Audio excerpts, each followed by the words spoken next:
excitement of planning my wedding, I called my mother to tell her our honeymoon plans. I think you guys know that feeling. You're brimming with enthusiasm, and you can't wait to share it with someone that you love so they'll share in your excitement. My mother listened as I laid out all the glorious details, and then after a pause, a very long pause, which I noted contained absolutely no enthusiasm whatsoever, she uttered these 7 words. "You'll end up dead in a gutter."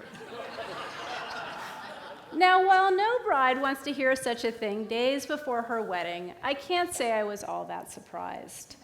You see, my husband Matt and I were not going to go lie on a beach in Acapulco or sightsee in Italy after we tied the knot. No, we were going to do our honeymoon a bit differently. Well, actually, a lot differently. For our honeymoon, we planned to drive around America and take strangers to breakfast. Now, I know that sounds a bit odd, but we couldn't think of a better way to start our married life together than sitting across the table from our fellow Americans, sipping coffee and swapping stories. We thought that it would be a wonderful beginning to our lives together. But my mother did not share in our delight. She couldn't understand why we were swapping daiquiris on the beach for pancakes at IHOP, and she certainly didn't like the idea of us dining with strangers. After all, my mother had spent a lifetime, like all good mothers do, impressing upon her daughter the dangers of strangers. Her voice echoed over the years by countless local TV news stories telling me that a stranger was just as likely to shoot me as to ask me for directions, made it so that strangers didn't seem like such a good idea. But in my own adult life, I had decided to give strangers a chance.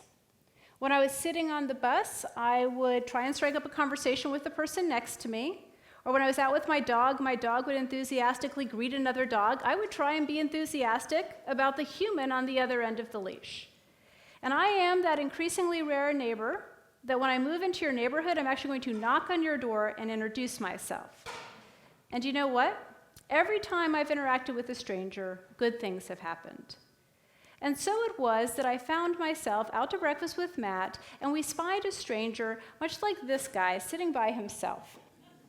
And I said to Matt, I wonder if we could ask him over to join us for breakfast.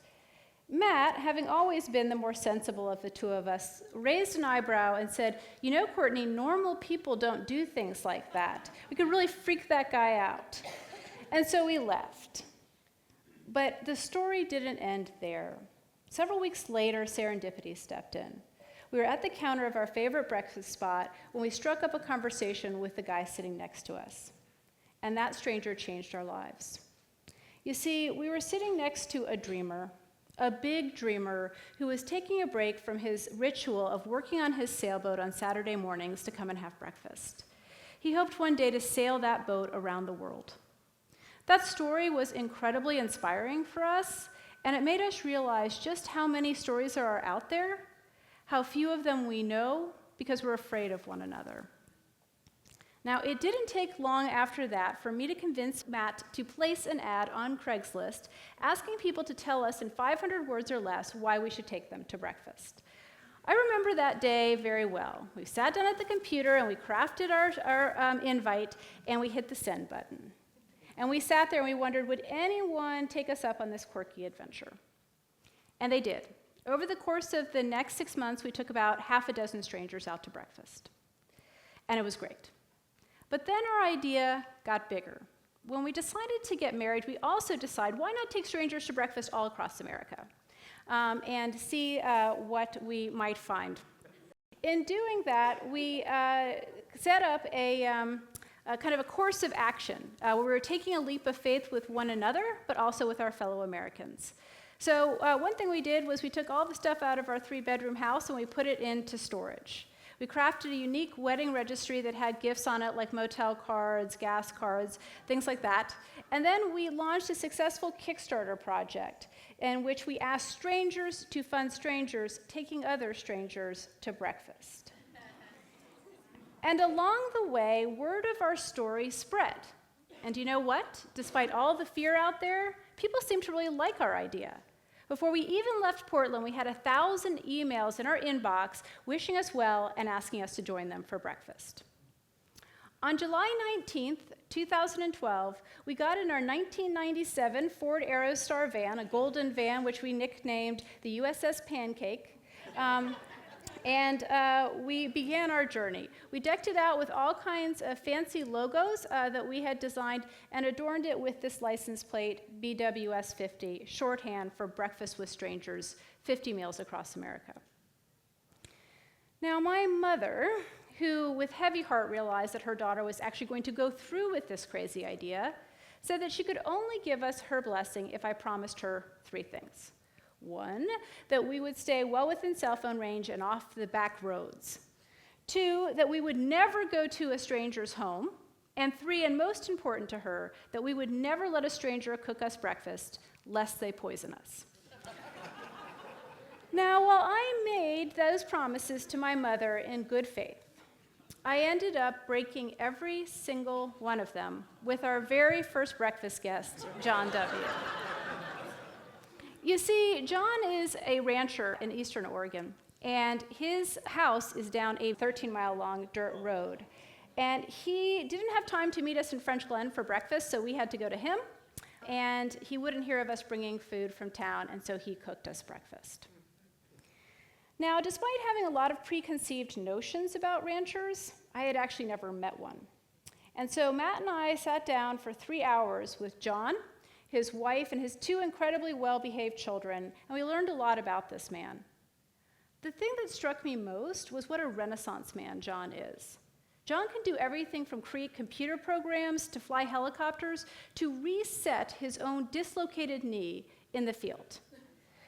What we learned from John was 1, we had none of those skills, and 2, that self-reliance was a virtue we should give some more thought to. But John was just the first of several dozens of people that we sat across a breakfast table from on our 5-month journey. I want to introduce you to just a few others. In Mobile, Alabama, we sat with Betty C., who is known as the headmistress of the Gumbo Academy. Betty was given a grant by the state of Alabama to keep the fine tradition of gumbo making alive and well. She opens her home to strangers, passes along her recipe, and hopes that Creole cooking will survive. From Betty, we were reminded that while Matt and I might hope to always be footloose and fancy-free, it is the connection to people and places that really matters. In New York City, we joined Isla at an old-fashioned diner and held back tears as she recounted fleeing Nazi Germany as a child. At 12 years of age, she boarded a train, leaving her parents behind. The train was commissioned by the Queen of Denmark to get as many Jewish children out of Germany as possible. Minutes before the train pulled out of the station, a desperate mother put her infant son in Isla's lap and asked her to watch over him. She held him the entire way. Thankfully, Isla survived the war and made her way to New York City, where she created an incredible life of art and community. Her story stands as testament to the fact that every person has the potential to rise from the ashes. In Denver, Colorado, we sat down to our only breakfast containing alcohol with Pastor Jerry. Jerry has a unique way of spreading the gospel. On Monday nights, you can find him in a downtown Denver bar, preaching the good word to bar patrons and working with them to make PB&J sandwiches to pass out to the homeless the next day. Jerry really wanted us to remember that while doing it differently might make it harder, it is also likely to make it better. And finally, in Middleton, Wisconsin, we topped our eggs with mustard instead of ketchup, while Barry regaled us with stories of why he traded a career of arguing cases in front of the Supreme Court for founding and curating the National Mustard Museum. While keeping us laughing, Barry encouraged us to think about the fact that each person gets to define what success means for them. And these are just a handful of the people we dined with, but more importantly, as we drove across America 21,000 miles, we had literally hundreds of people who were good to us, and not one person who tried to harm us. And in that experience, we learned the truth for ourselves, that our fellow Americans are by far and away good and generous people.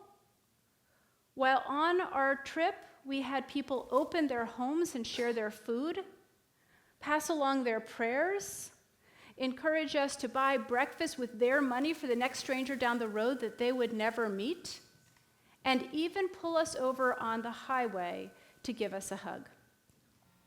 It was truly an amazing journey. And to my mother's relief, the open road did not end with me dead in a gutter. What did happen for me on my honeymoon was that I remembered the importance of risk and the joy of saying yes to things. I was taught that my own life would be richer if I stepped out of my story and into the lives of strangers. Thank you.